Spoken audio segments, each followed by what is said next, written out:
Had a good break, had a good Thanksgiving. It was the time to, guys got away a little bit. Some of the guys that were close were able to make it home. We took Thanksgiving Day completely off, and then we came back on Friday with 2 days.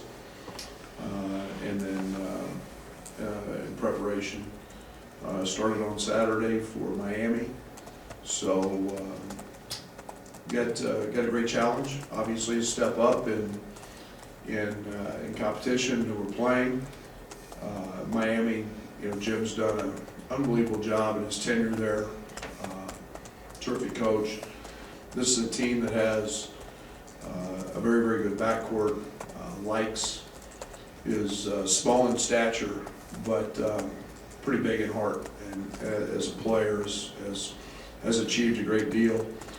Cam McGusty's a young guy that awfully familiar with. He's from Katy, Texas, and saw him play a lot in high school.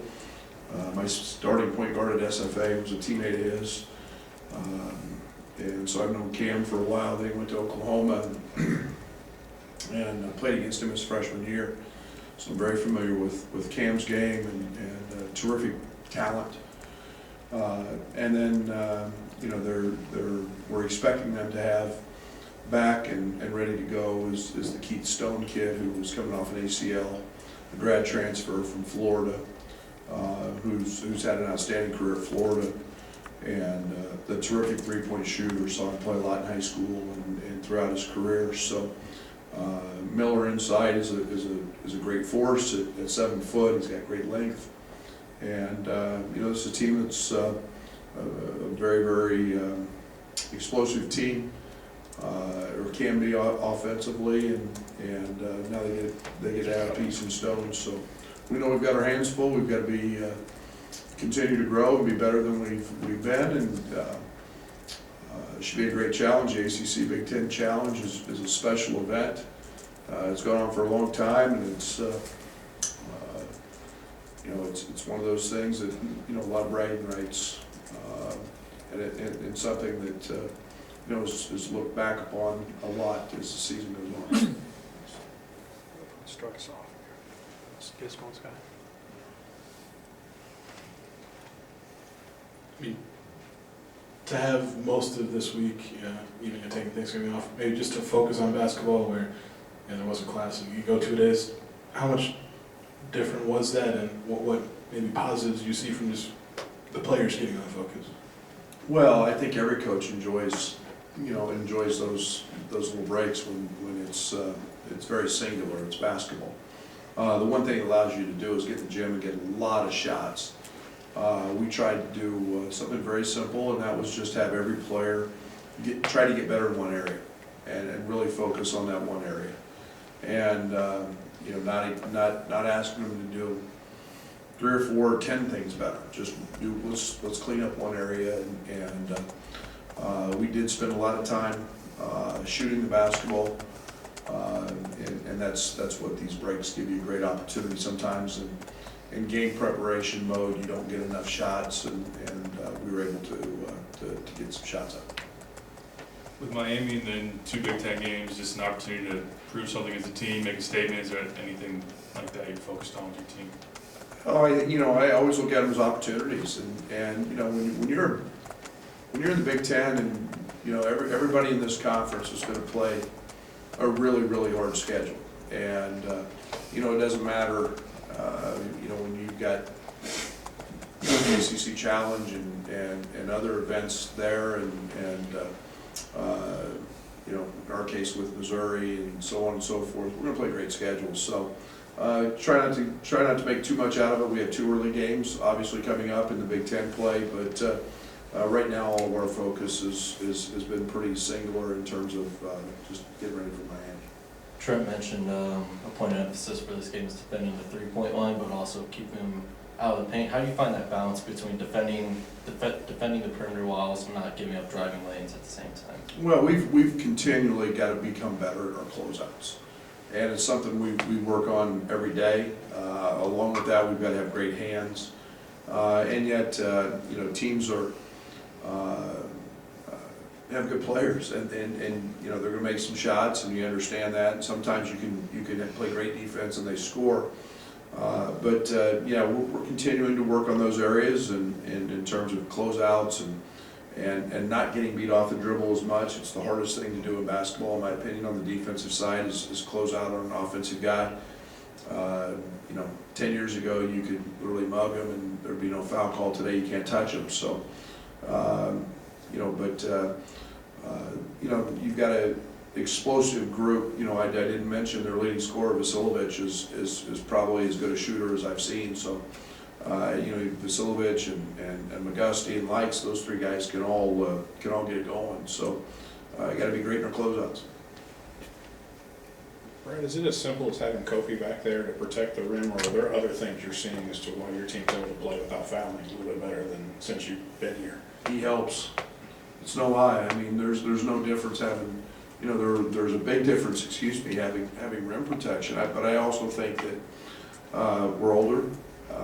You know, it's been a point of emphasis since the end of the season. I think we were, you know, Derek may know the exact 340th, right in that area, 338 in foul margin, or foul per game. I mean, that's horrendous. My teams have always been teams that foul a lot. I think 258 or 257 is the lowest we've been in foul rate.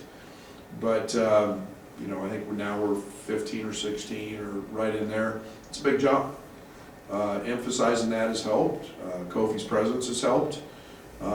Experience has helped. I say young teams foul a lot, but you know, I've liked the other aspect of that as well, is that it's not just been that. Now we're getting to the foul line, and you know, that's helped balance that out a little bit as well.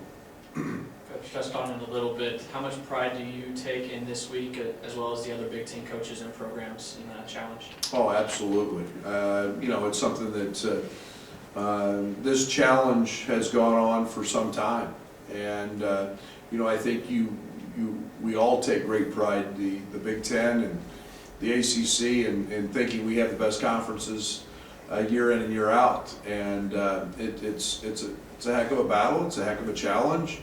You know, we don't know till the very last little bit of scheduling who we're playing and where we're playing, and that adds to the intrigue. And you know, and then it's a week long of the Big Ten's ability and the ACC's ability to showcase our programs, and we get to kick that off on Monday night at 6 o'clock, and yeah, there's a lot of pride in that. After DeMonte's career high, you noticed a carryover in practice and maybe his understanding of potential role offensively, or just his aggressiveness? No, his aggressiveness has been off the chart, and not just shooting the basketball from the three. It's been his driving. I mean, you know, it's like I told him, don't be afraid to like something, and you know, and we really liked you driving the basketball and getting to that foul line a bunch, and you know, you get in a nice rhythm, and you shoot 80% from the line, and you know, that was something that was a real positive for us, and we've seen that carry over in practice.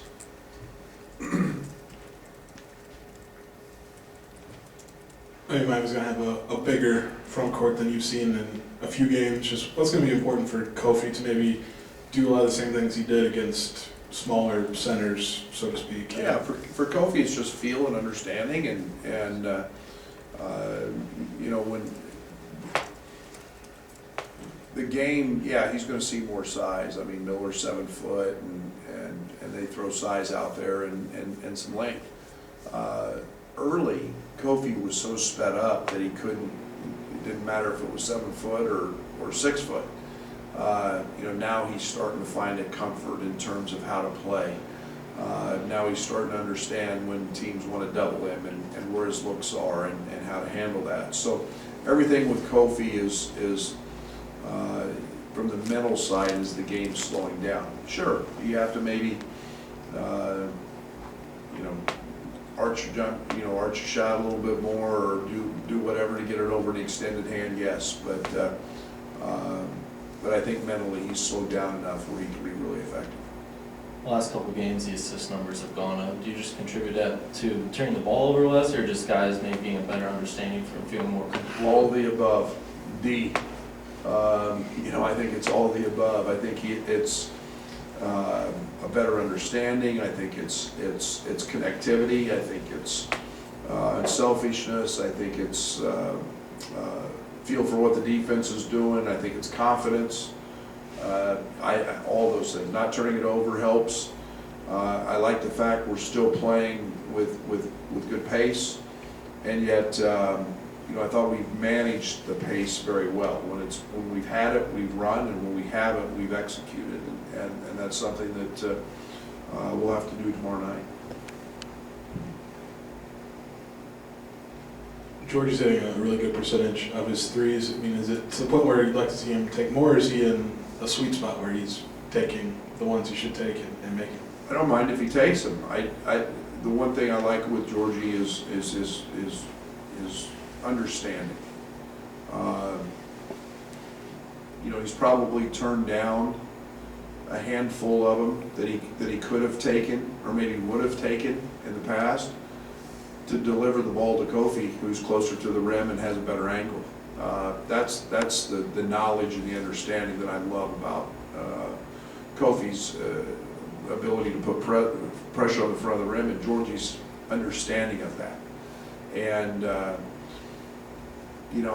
do I think he's going to make it? Yeah. Do I want him to shoot it? He's taken a million of them. He's practiced. You're going to see that percentage be better because he has good touch. His thumb's not sprained as it was last year. I'm sure there's going to be nights when he's going to get a few more up, and there'll be other nights when the defense will guard him differently, and he's smart enough to understand that. What did you think of the SFA win at Duke? Oh, it's program changing. That's unbelievable. Kyle does an unbelievable job, and I was really happy for Nathan Bain. Nathan's a guy that was our last recruit there, our last guy that's left in the program, and an unbelievable young man. He's fought through tremendous adversity. But I think it speaks volumes to the job that Kyle has done. I think it speaks he's continued to have that program achieve at a very, very high level, and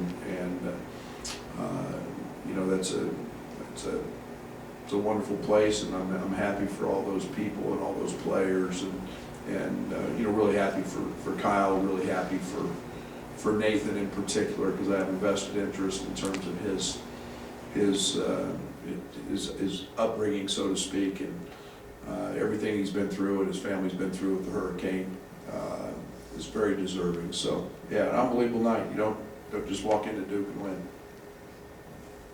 See you guys tomorrow.